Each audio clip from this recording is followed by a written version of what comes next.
Այս պահին քննչական կոմիտեում են Արցախցի 29-ամյա Տիգրան Ուլուբաբյանը, նրա փաստաբանը եւ ոստիկանության Լոռու մարզային վարչության պետն ու եւս մեկ ոստիկան։ Առերեսման գործընթացը սկսվել է, թե որքան կտևի հայտնի չէ։ Փաստաբանը սրանից առաջ մեզ հետ հարցազրույցում նշում էր, որ ամեն դեպքում կարծում են, որ առերեսումը այսօր կվերջանա։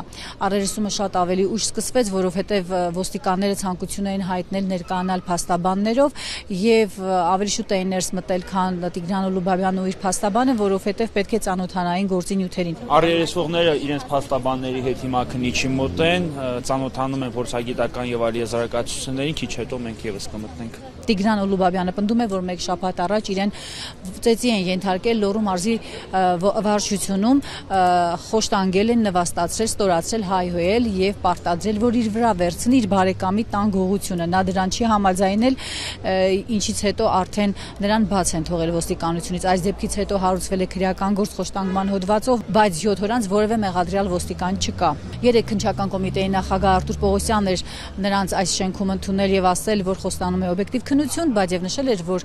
ականատեսի, այսինքն տուժողի Տիգրան Ուլուբաբյանի ցուցմունքը միայն բավարար չէ, որպեսզի ոստիկաններին ձերբակալեն, մեղադրանք առաջադրեն։ Եվ ստացվում է, որ նրա մատնանշած ոստիկանները, որոնք ըստ նրա իրեն խոշտանգել են, ազատության մեջ են եւ աշխատանքի են գնում եւ ինչպես փաստաբանն է պնդում, իրենք մտավախություն ունեն, որ գործի բոլոր նյութերը կարող են, ապացույցները կարող են ոչնչացնել։ Մինչ առերեսումը կսկսվեր, Տիգրան Ուլուբաբյանը փողոցում հենց այստեղ մեզ ցույց տվեց մի տղամարդու, նշելով, որ նա այն ոստիկաններից մեկն է, որը իրեն ճիշտ է չի խոշտանգել, բայց հայհոյել է։ Ինքը ինձ մենակ հայհոյել է,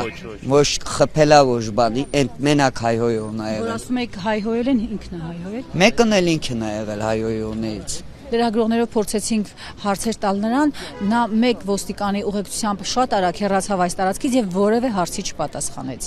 Կներկայանաք։ Ձեզ մատնանշում է, որ դուք եք խոշտանգել։ Դուք հիմա ոստիկանության Կներեք, էլի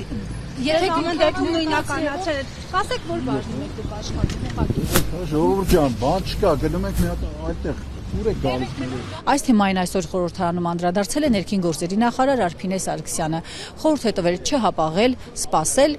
հետո գնահատականներ տալ, նշելով, որ քննություն է գնում, կարծում է, որ անաչառ քննություն կլինի եւ վերջում ամեն ինչ իր տեղը կընկնի։ Իհարկե հասկանում եմ խոշտանգման առումով հարցի ավելի մտահոգիչ լինելը, ավելի զգայուն լինելը, բայց պատկերացրեք օրինակ, որ ձեզ մեղադրում են պայմանականորեն որևէ անձի նկատմամբ բռնություն գործադրելու մեջ եւ միանգամից առանց քննության ֆիքսում ենք, որ դուք եք մեղավորը։ Այսինքն, եթե ես հակված եմ մտածելու, որ կա խոշտանգում, ավտոմատ կերպով ես այդ ուղղությամբ եմ մտածելու եւ իմ բոլոր մտքերը այդ ուղղությամբ պիտի դասավորեմ։ Բայց ես ներքին գործերի նախարարն եմ եւ կարիք ունեմ օբյեկտիվորեն իրավիճակը հասկանալու, որը մի կողմից կպաշտպանի մեր քաղաքացուն, ով որ ցանկացած process-ի շրջանակներում կարող է ոստիկանի ոչ իրավաչափ ներգործության ենթարկվել եւ դրա համար ենթարկվի պատասխանատվության, մյուս կողմից, եթե չկա այդպիսի ներգործություն, բայց կա կեղծ մեղադրանք, պաշտպանելու այն ոստիկանության ծառայողին, որը որ չի կատարել որևէ ներգործություն։ Կարիք կլինի կրկնակի փորձաքննություն կնշանակվի։ Ներքին գործերի նախարարը նաեւ մի այսպիսի արտահայտություն հնչեցրեց այսօր խորհրդարանում։ Եթե պարզվի, որ ոստիկանները մեղավոր են, նրանք կենթարկվեն պատասխանատվության, բայց եթե պարզվի, որ նրանք անմեղ են, ապա պատասխանատվության կենթարկվի բողոքողը սուտ մատնության համար։ Ներքին գործերի նախարարը նաև խոսել էր Վանաձորում տեղի ունեցած ավազակային հարձակումից, նշել, որ իրենց պարտքն է բացահայտել այդ հանցագործությունը։ Տիգրան Ուլուբաբյանի փաստաբանը Ռոման Երիցյանը այսօր մեծ զրույցում հակադարձեց ներքին գործերի նախարարին, նաև նշեց, որ եթե Տիգրան Ուլուբաբյանը իսկապես մեղավոր է, ապա նա այժմ չէր գտնվի ազատության մեջ, այլ կլիներ մեղադրյալի կարգավիճակում։ Եթե Հայաստանի Հանրապետությունում գործում է նույն վկայակոչած քրեական դատավարության օրենսգիրքը, այդ ներքին գործերի նախարարը օրինակ կարող է պարզաբանել Տիգրան Ուլուբաբյանը 7 ժամ որ գտնվում էր ոստիկանությունում, ինչի հիման վրա էր գտնում եւ ինչու քրեական դատավարության օրենսգրքով սահմանված փաստաթղթերը Տիգրան Ուլուբաբյանի նկատմամբ չի կազմել։ Այդ նույն գործող քրեական դատավարության օրենսգրքով ներքին գործերի նախարարը ասես այդ կոնկրետ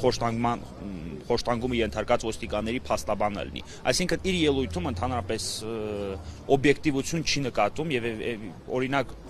ցանկացած ոստիկանով, որ դեռևս երբևէ խոշտանգման բարույթով չի անցել, իր մոտ առաջացել է, կարծես այսպիսի մի տպավորություն է, որ ոստիկանի մոտ առաջանում է այնպիսի մի տպավորություն, որ անգամ խոշտանգման որևէ մեկին խոշտանգման ենթարկելու դեպքում էլ ներքին գործերի նախարարը կանգնած է իր մեջքի։ Ռոման Երիցյանը նաև մանրամասներ ներկայացրեց ավազակային հարձակումից։ Երկու զինված տղամարդ արձակվել է 28-ամյա կնոջ վրա, նրան զենքով տվել սպառնալիքներ, այնուհետև այդ կնոջ գոռալուց հետո այդ նույն զենքը ուղղել է մանկահասակ երեխայի նկատմամբ,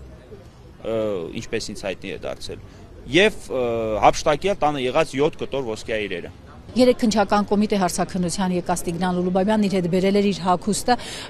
եւ փաստաբանը ցույց էր տալիս նշում, որ դրանց վրա կան այն ապացույցները, այն մատնահետքերը ոստիկանների ենթադրյալ, որոնք խոշտանգել են նրան եւ այդ հագուստը հանձնել են քննիչին։